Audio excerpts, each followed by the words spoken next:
नमस्कार दोस्तों, स्वागत करता हूं आप सबको बीएन क्लास में। तो यहाँ पे इस वीडियो में हम बात करेंगे कंट्रोल एंड कोऑर्डिनेशन चैप्टर को बात करेंगे। चैप्टर 7 है जो क्लास 10 का सिलेबस में आता है, तो उसको हम बात करेंगे यहाँ पे डिटेल्स में बात करेंगे। वीडियो के अंत तक बने रहिए और चैनल को सब्सक्राइब नहीं किया है तो चैनल को सब्सक्राइब करके बेल आइकन को प्रेस करना ना भूले। सो शुरू करते हैं आज का ये वीडियो। सबसे पहले हम बात करेंगे, जब भी हम कंट्रोल एंड कोऑर्डिनेशन के बारे में बात करते हैं तो इसमें कुछ चीज़ है, सम इंपॉर्टेंस टर्म्स जो है उसको इंपॉर्टेंस टर्म को हम जानने की कोशिश करेंगे। क्या क्या इंपॉर्टेंट। पहला है स्टिमुलस। पहला जो इंपॉर्टेंट टर्म है उसमें हमारा आ जाता है स्टिमुलस। एनी एक्सटर्नल और internal factors that causes a living organisms to react. Okay, so कोई एक लिविंग ऑर्गेनिज्म है, कोई एक चीज़ में रिएक्शन देता है तो हम उसको बोलते हैं स्टिमुलस। कोई भी चीज़ में कोई चीज़ देखने के बाद वो आंख बंद कर रहा है या फिर कोई चीज़ को टच करने के बाद हाथ विड्रॉ कर रहा है, तो जो चीज़ को टच किया था वो था स्टिमुलस। ओके, जो विड्रॉ करना है दूसरा चीज़ है। सो स्टिमुलस मतलब कोई चीज़ के लिए जब हम रेस्पॉन्स करते हैं तो उसको हम बोला जाता है स्टिमुलस। उसके बाद रेस्पॉन्स, स्टिमुलस के अगेंस्ट में जो रिएक्शन हम करते हैं, स्टिमुलस के अगेंस्ट में जो रिएक्शन हम करते हैं उसको बोलते हैं response. Okay, the specific reaction shown by A living organisms towards a stimulus. Okay, एक स्टिमुलस के लिए कोई एक रेस्पॉन्स दिखा रहा है तो हम उसको बोलते हैं रेस्पॉन्स। जैसे कैसे बात किया, आपने एक गर्म ऑब्जेक्ट को टच किया, कोई हॉट ऑब्जेक्ट है, हॉट ऑब्जेक्ट को टच किया और आपने हाथ को तुरंत हटा लिया। ओके, हॉट ऑब्जेक्ट को टच करने के बाद आपने क्या किया, हाथ को हटा लिया। सो हॉट ऑब्जेक्ट को जो टच करना था वो था स्टिमुलस और हाथ को हटाना था रेस्पॉन्स। ठीक है, उसके बाद हम तीसरा टर्म से, दैट मीन्स ये बहुत जरूरी है कि कुछ इंपॉर्टेंट टर्म्स को आपको जानना है इस चैप्टर में, क्या क्या इंपॉर्टेंट टर्म्स है। उसके बाद है इम्पल्स। इम्पल्स क्या है, ये इलेक्ट्रिकल वेव्स ऑफ एक्साइटेशन और irritation that travels across A neurons carries specific message. Okay, specific message लेके जो जब न्यूरॉन ट्रेवल करता है इलेक्ट्रिकल वेव्स को, तो उसको बोला जाता है इम्पल्स। जब भी एक मैसेज चलता है बॉडी में न्यूरॉन्स के बीच में से, न्यूरॉन्स के अंदर में से, तो उसको बोला जाता है इम्पल्स। वो इम्पल्स किस फॉर्म में होता है, इलेक्ट्रिकल सिग्नल के फॉर्म में होता है। ओके, सो ये हो गया इम्पल्स। उसके बाद अलग कुछ और भी टर्म्स यहाँ पे है। उसके बाद रिसेप्टर। रिसेप्टर क्या है, group of organs that receive sensory impulse and convey them to the brain. Okay, ये क्या है, ये ग्रुप ऑफ ऑर्गन्स है। क्या करते हैं ये ऑर्गन्स, क्या करते हैं, मैसेज को रिसीव करके उस मैसेज को कहाँ तक पहुँचा देते हैं, ब्रेन तक पहुँचा देते हैं। मान लीजिए कोई एक, मैंने अभी एग्जांपल दिया था हॉट ऑब्जेक्ट को टच करना, कोई एक हॉट ऑब्जेक्ट को टच किया है, वो ऑब्जेक्ट को टच किया है बोल के उसको पता होना चाहिए, तो वो मैसेज कहाँ तक जाता है, ब्रेन तक पहुँचा देता है। कौन पहुंचाता है, रिसेप्टर पहुंचाता है। ठीक है, उसके बाद है इफेक्टर्स। इफेक्टर्स क्या है, group of organs that show response to a specific stimulus. तो अभी स्टिमुलस जो था उसके ऊपर में रेस्पॉन्स दिखाना होता है, तो कौन दिखाता है, इफेक्टर दिखाता है। जनरली जो इफेक्टर्स जो होते हैं मसल्स में लाई करते हैं, दैट मीन्स वहां पे वो इफेक्टर क्या करेगा, हाथ को विड्रॉ करने के लिए हेल्प करता है। तो इफेक्टर्स, जहां पे इफेक्ट हो रखा है उसको बोला जाता है इफेक्टर्स। तो यहाँ पे हमको बहुत सारा चीज जानने को मिला, stimulus, response, then impulse, receptors and क्या है, इफेक्टर्स, ये सब।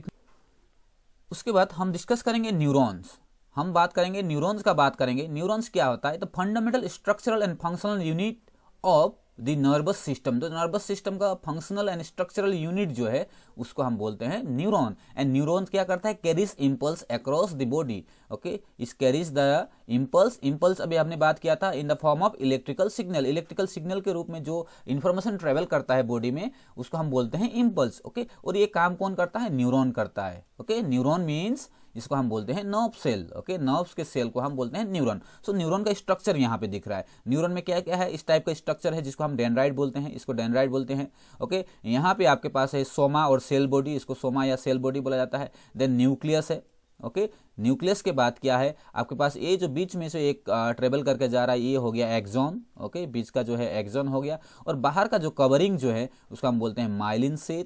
ठीक है, उसके बाद एक्सॉन टर्मिनल बटन, और जो एक्सॉन टर्मिनल है। ठीक है, ये है आपका न्यूरॉन, न्यूरॉन का स्ट्रक्चर। ओके, अगर हम बात करेंगे longest cell in human body या फिर एनिमल्स, है ना, तो हम क्या लिखेंगे, नर्व सेल लिखेंगे। ठीक है, लॉन्गेस्ट सेल, लार्जेस्ट का बात नहीं कर रहा हूँ, लॉन्गेस्ट सेल का बात कर रहा हूँ, नर्व सेल है। उसके बाद हम आगे बढ़ते हैं।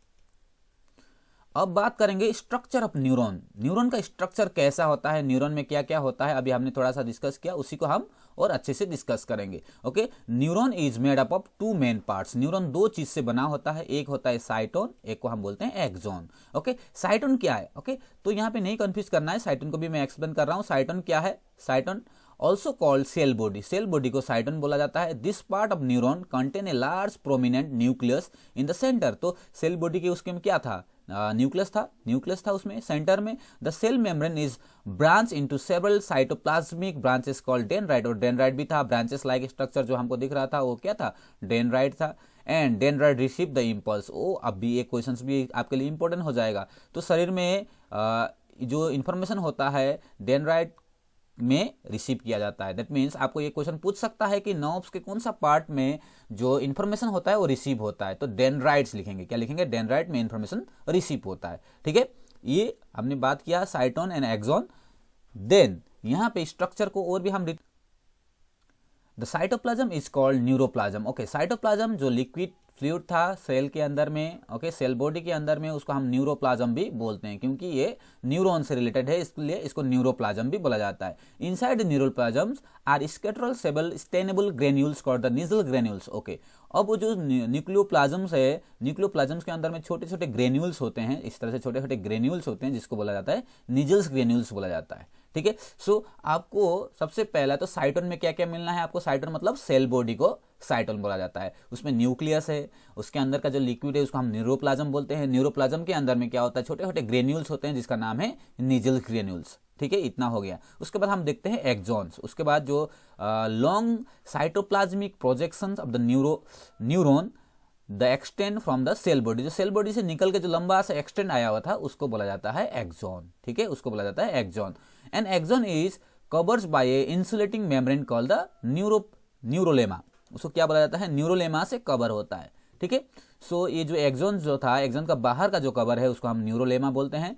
Axons carry the impulse that receive from the cyton. Okay, अब ये एक्सॉन क्या करता है, जो साइटोन का जो डेंड्राइट से इंफॉर्मेशन एक्वायर्ड हुआ था, डेंड्राइट में इंफॉर्मेशन आया था, उस इंफॉर्मेशन को इस तरह से लेके जाता है। वो कौन सा एक्सॉन लेके जाता है, usually terminal into the another neurons और द ऑर्गेन्स और ग्लैंड ऑफ द मसल्स। तो कहाँ तक पहुंचाना होता है, नेक्स्ट, इसके बाद नेक्स्ट न्यूरॉन में जाम करेगा, उसके बाद करते करते उस तरह से एक्सॉन की तरफ से वो इंफॉर्मेशन को आगे कैरी करते करते ले जाता है। ठीक है, ये है axon.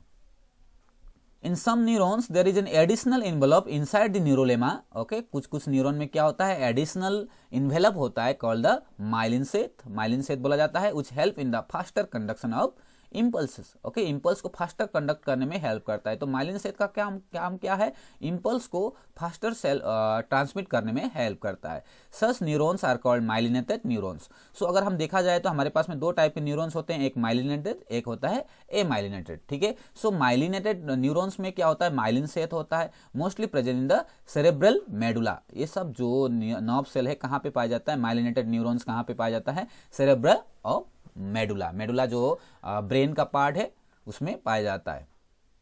Then impulse always travel from cyton to axon. तो इंपल्स का तो डायरेक्शन है साइटोन से, दैट मीन्स सेल बॉडी से एक्सॉन की तरफ जाता है।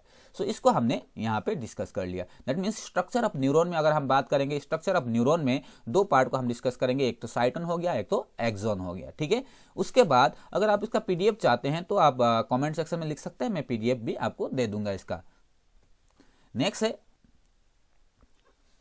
नेक्स्ट हम बात करेंगे टाइप्स ऑफ न्यूरॉन। अब कितना टाइप्स के न्यूरॉन्स होते हैं, नर्व सेल होते हैं, उसके बारे में हम बात करते हैं। पहला है सेंसरी न्यूरॉन्स, ओके, दूसरा है मोटर न्यूरॉन्स और तीसरा है एसोसिएटेड न्यूरॉन्स।